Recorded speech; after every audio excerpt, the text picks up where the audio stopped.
reinforced a foundation in the Bible. We lived by the creed of Psalm 119:11. I've hidden the word in my heart that I might not sin against you. We were, my dad tried to raise us very much in the word, and it was there that I really built a foundation in the Bible. As I watched how important it was to my dad, he was always talking about it, always reading it, studying it. My mom had a joke about my dad and his friends hanging out. How do Baptists play cards? Well, with an open Bible, because that's just, they were always talking, always trying to learn more about the Word. So I kind of went along with it. It was what my family did. So I read my Bible when I had to, and shamed when I didn't have to, and tried to look good. I didn't really buy into the whole Bible thing. I wanted to do it and do it well, just to impress people. Sometimes it impressed the girls. Usually it didn't, but it really hit me how shallow I was in the Word after I joined the Army. Nobody's impressed by your knowledge of the Bible in the Army. About halfway through deployment, I was really starting to flounder in my faith, because I was the only Christian that I knew of among 100 people on my post, and I had no idea how to respond. I knew it was supposed to be reading the Bible. But I didn't know how to do it. I didn't know how to respond to the challenges I was facing. There was one battle buddy in particular who was a non-believer, but he really tried to encourage me in my faith, tried to challenge me. He was always asking me questions about it, encouraging me to learn more about it and to be able to defend it so that it could become stronger to me. He's the one who really pointed out the fakeness of it, that I didn't really believe what I was talking about, and I certainly wasn't following through on it. But in December of 2010, I reached a kind of breaking point and decided I needed to start living this Christian life fully and not just faking it anymore. I started reading my Bible again. Still didn't know what I was doing, but I was reading it, and God blessed me with a lot of encouragement over the next half year until I got back from deployment and met up with this Bible study. It was Ian in particular, a guy named Ian Safford, who's not here anymore, but he really took me under his wing and taught me how to read the Word and how to start applying it to my life. It was as I got time with him, 2 or 3 times a week, watching him as he read the Bible, as he studied it, helping him memorize it, going with him as he went recruiting and witnessing to people. Just as much as he tried to show me his life.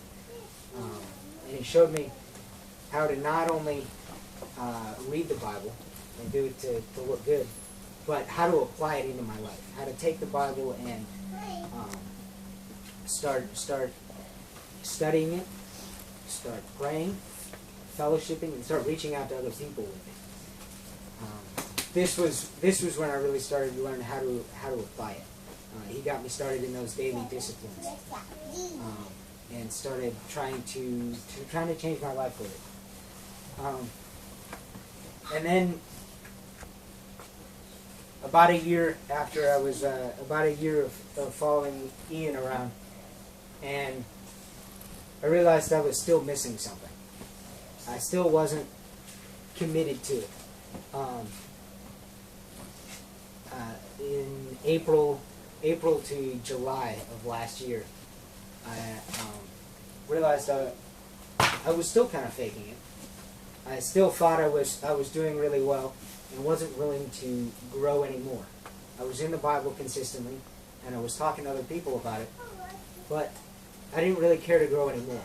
And when I realized that complacency, it hit me pretty hard. I ended up breaking it off with a girl back home. I had to stop hanging out with my Army buddies because they weren't giving me the fellowship and encouragement and challenge that I needed. Moved into a house, into a bachelor pad with Caleb, Ray, and Jeff Merriman, none of whom are here today, but started living with these guys to learn how to reach out to other people. I was interested in learning about the Word up to this point, but I wasn't interested in other people. I didn't have the focus and vision. Our pad leader, Caleb, is the one I really started following, and he was always hammering the verse, Matthew 28:19-20. And go therefore and make disciples of all nations, baptizing them in the name of the Father, and the Son, and the Holy Spirit, and teaching them to obey everything I've commanded you. This was Caleb's vision, and I could see it in the way he lived. As I lived with the dude, I got to see how he was always in the Word, he was always reading other books, he was getting time with mentors, he was learning how to share the Word with other people, and then he was going out and doing it. He was always in the PX, talking to random people. He was reaching out to people in his unit. He was reaching out to people at college.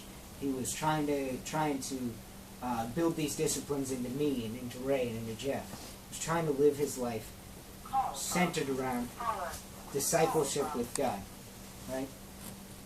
That's what really influenced me, was his focus. That he had a vision for reaching out to people, and that's what really changed it over the 8-9 months that I lived with him. It's his vision for people. I wanted that. I wanted to be able to reach out to people the way he was and influencing them.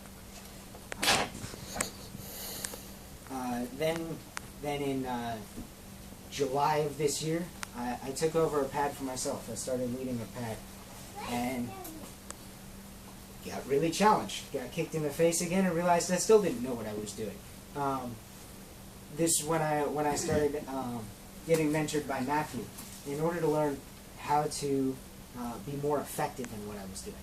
Not just knowing the Word, not just starting to apply it to my life and trying to reach out to people, but really analyzing the Word. What were the methods and principles that Christ used in order to reach out to people? How can I apply that? What am I doing, and how can I get better at it in reaching out to people? How can I disciple people better? How can I develop these leaders? This is the phase I'm in right now as I learn about being an effective leader. To learn about how to disciple others in a way that will draw them closer to God and influence them to reach out to other people as well. Thank you, and